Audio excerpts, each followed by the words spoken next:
ছিলাম ওই জলসায়, আমি মসজিদে ঘুমাচ্ছি, উঠে গেলাম, বায়ান কি চলছে? বড় পীর আব্দুল কাদের জিলানী রহমাতুল্লাহ আলাইহির প্রশংসা চলছে। এমন প্রশংসা করলো যেটা কোরআন বিরোধী, যেটা রসুল বিরোধী, যেটা ইসলাম বিরোধী কথা, আল্লাহ বিরোধী কথা। শুধু কোরআন বিরোধী নয়, মারাত্মক খোদাদ্রোহী ওই কথাটা।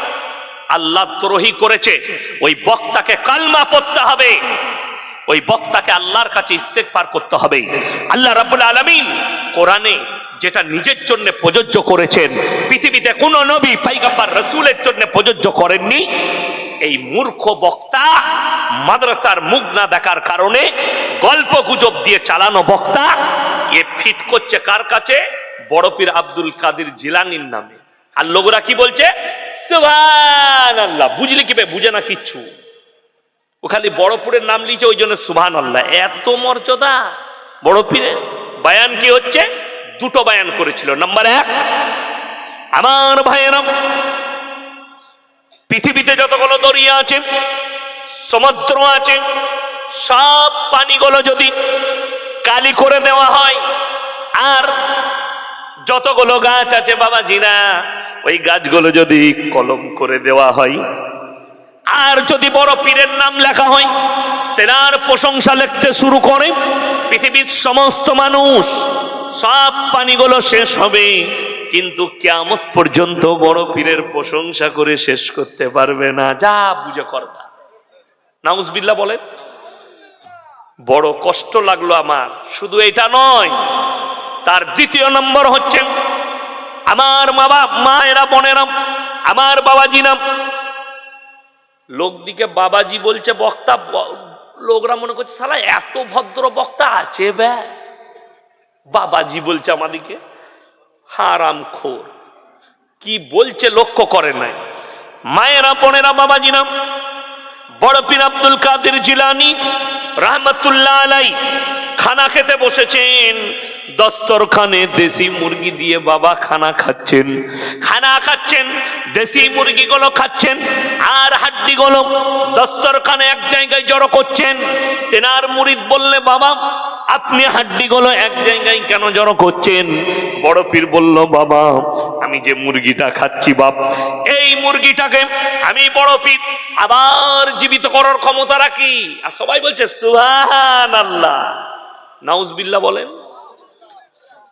যতগুলো এই মাদ্রাসায় শিক্ষক আছে শুধু নয়, নদিয়া ডিস্ট্রিক্টের যতগুলো আলেম আছে, আমি কিয়ামতের সকাল পর্যন্ত চ্যালেঞ্জ ছুড়ে গেলাম, একটা হাদিস যদি বার করতে পারে যে রাসূল আকরাম সাল্লাল্লাহু আলাইহি সাল্লাম দুম্বার মাংস খেয়েছেন, দুম্বাকে জীবিত করেছেন, রাসূল আকরাম সাল্লাল্লাহু আলাইহি ওয়াসাল্লাম ছাগলের মাংস খেয়েছেন, ছাগলকে জীবিত করেছেন, এরকম একটাও হাদিস নেই।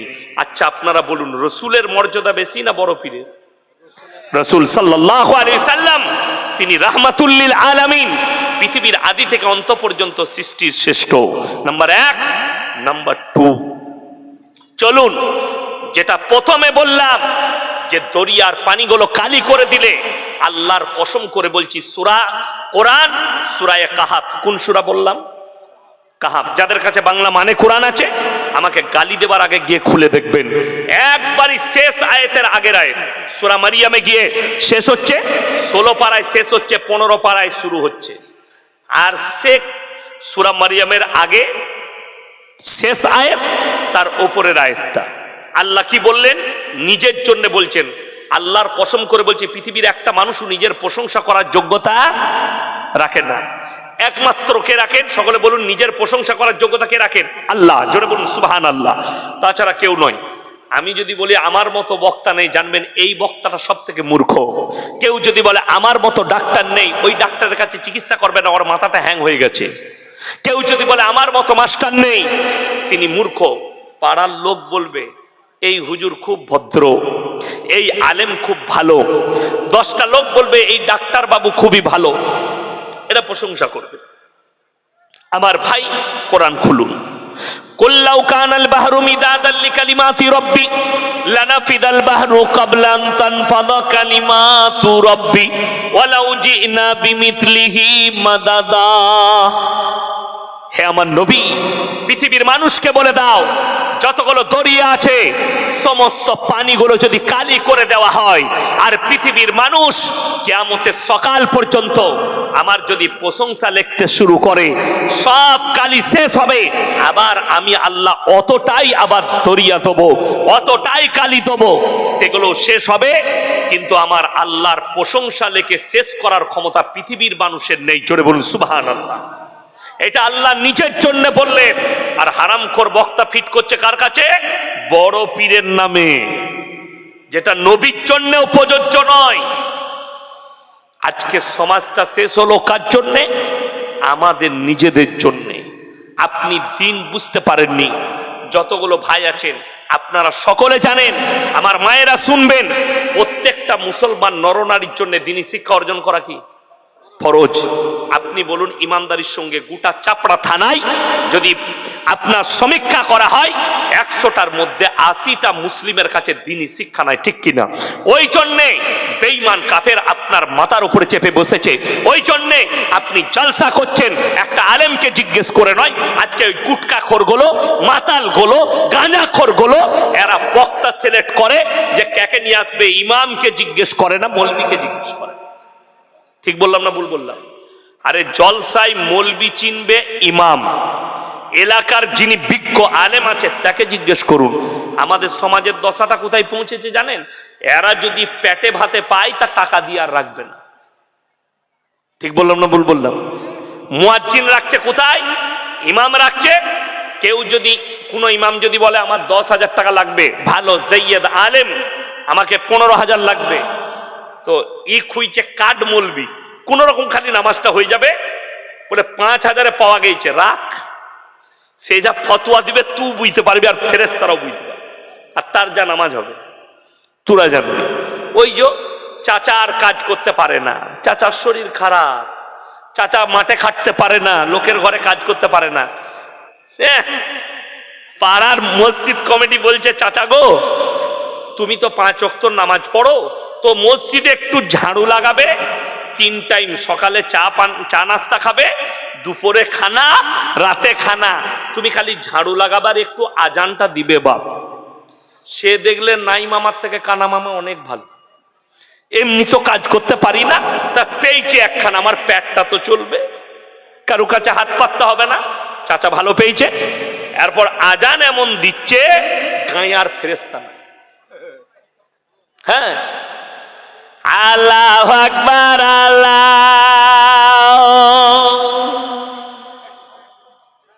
আরে মনে করছো ফজরের সময় আজান দিচ্ছে চাচা, আসসালাতু খায়রান মিনাল, যার নাম খয়রন সে মনে মনে করছে আমাকে কে ডাকলে ভোরের বেলায় উঠে পড়েছে।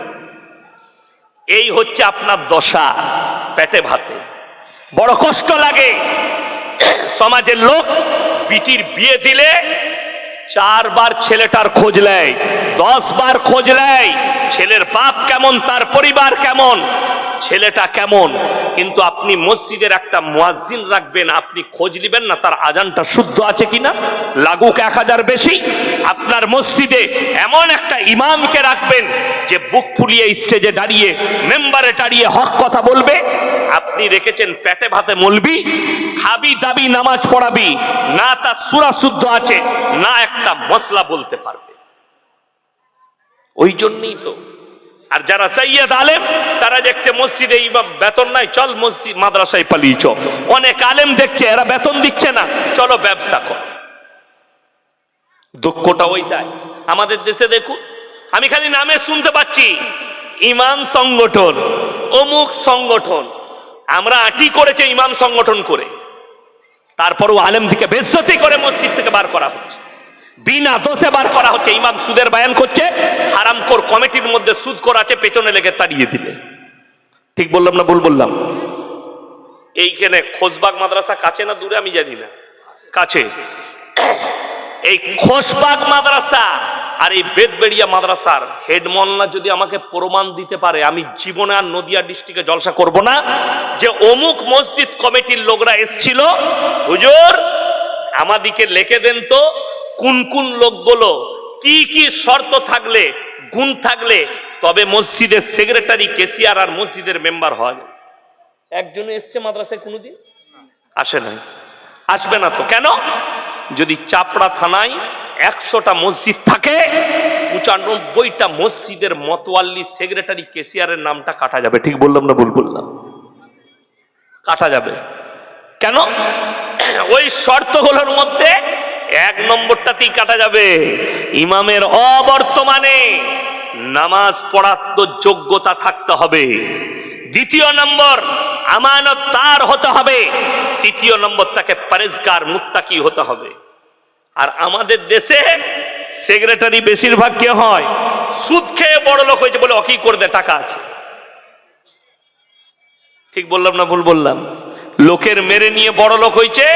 বিয়ে হজরত, মাকে ডাক্তার দেখাতে নিয়ে গেছে কৃষ্ণনগরে, দিয়ে জমিগুলো, জায়গাগুলো নিজের নামে করে নিয়েছে, দিয়ে হজ করে এসে বলে ওকে মতোয়াল্লি করে দে। হাজি সাহেব, তুই কবরে যা, তোর কেলানি শেষ থাকবে। আর যারা মতোয়াল্লি করেছে তারাও মার খাবে। ভাইয়ের সম্পত্তি মেরে নিয়েছে, লুকিয়ে লেখে নিয়েছে, হজ করে এলে সে ইমানদার হয়ে গেল। আরে হজ করেছে, হজের নেকি আলাদা, সে পাপ করেছে, পাপের হিসাব আল্লাহর কাছে লাগবে। লাগবে না? লাগবে না। একটা লোক নামাজ পড়ছে, 5 ওয়াক্তের নামাজি, কিন্তু রাতের বেলায়, ভোরের বেলায় তাহাজ্জুদ পড়তে উঠে লোকের এলে ফুটো করছে যেন আমার জমিটা আগে পানি হয়। তার নামাজ কাজে লাগবে কিয়ামতের দিনে? ওই ফুটোওয়ালাই নামাজ পাবে। আপনাকে আমি ওইটা বুঝাতে চাইছি। আপনি ইসলাম বুঝতে পারেননি, আপনার বুঝে আসেনি। মুসলমান কখনো অন্যায়কে প্রশ্রয় দেয় না। ইসলামে অন্যায় নেই, চুরি নেই, মিথ্যা নেই। আজকে বলুন, এই মোবাইল আসার পর থেকে যে মানুষটা 10টা মিথ্যা কথা বলতো, সে 90টা বলে। ঠিক বললাম না ভুল বললাম? আছে কলকাতা, এই আছে ঘরে একজন টাকা পায়, হ্যালো কোথায় আছিস রে তুই, টাকাটা লুবো। আমি তো ঘরে নাই। কোথায়? এই কৃষ্ণনগরে আছি। মাল ঘরেই আছে। ঠিক বললাম না ভুল বললাম? একদম কাঁচা মিচে কথা। এই মোবাইল আসার পরে মিথ্যা কথা বলা গুনাহ না নেকি? গুনার কাজ। আপনারা বলুন, দাড়ি কাটা নেকির কাজ না দাড়ি রাখা নেকির কাজ? কথা বলেন। দাড়ি রাখা নেকির কাজ। আর আপনি এই প্যান্ডেলে যদি সমীক্ষা করেন, যদি 2000 লোক থাকে, 1900 লোক দাড়ি চাচা আছে। ঠিক বললাম না ভুল বললাম? আচ্ছা, পাঞ্জাবিরা আপনাদের কাছে, বর্ডার আমি দেখছিলাম মোবাইলে কাছে, তাই না? আচ্ছা, বর্ডারে, ডিফেন্সে পাঞ্জাবিদের ছেলেরা চাকরি করে না? করে না? করে। তাদেরকে দেখেছেন মাথায় পাগড়ি নাই? তাদেরকে দেখেছেন মুখে দাড়ি নাই? পাঞ্জাবিদের ছেলেরা পুলিশ হোক, ডিফেন্সে চাকরি করুক, যে কোনো জায়গায় তাদের মুখেতে দাড়িও পাবেন, মাথায় পাগড়ি পাবেন। ইল্লা খালি মুসলমান মুখেতে বলে রসুলকে মহব্বত করি, কিন্তু হারামখোর সেলুনে বসে নিজে থেকে দাড়িগুলো চেঁচে দেয়। অথচ মুখে বলে আমি রসুলকে মহব্বত করি, আমি ইসলামকে মহব্বত করি। আল্লাহর কাছে এই দাড়ি চাচার হিসেবটাই দিতে পারবে না তুমি। এইটা হচ্ছে কষ্টর, যে আপনি ইসলাম কি বুঝলেন, আপনার কাছে কি এলো ইসলামের? দাড়ি রাখা। আরে দাড়ি রাখলে মরদের বহি প্রকাশ পায়। যারা আমার যুবক আছো, যাদের এখনো দাড়ি বেরোয়নি, যাদের অল্প বেরিয়েছে, শোনো, তোমাদিকে বলছি, যারা অতিরিক্ত দাড়ি চাচে, সর্বপ্রথম তাদের যে ক্ষতিটা হয়, সেই ক্ষতিটা হচ্ছে তাদের যৌবন ক্ষমতা কমে যায়। কথাটা বুঝতে পারেননি? দাড়ি থাকলে মরদের বহি প্রকাশ পায়। ওই জন্যে তো কিছু লোক বলছে, साले ये मौलवी लोग जो है ना, ये बच्चा जन्म देने वाला मशीन है।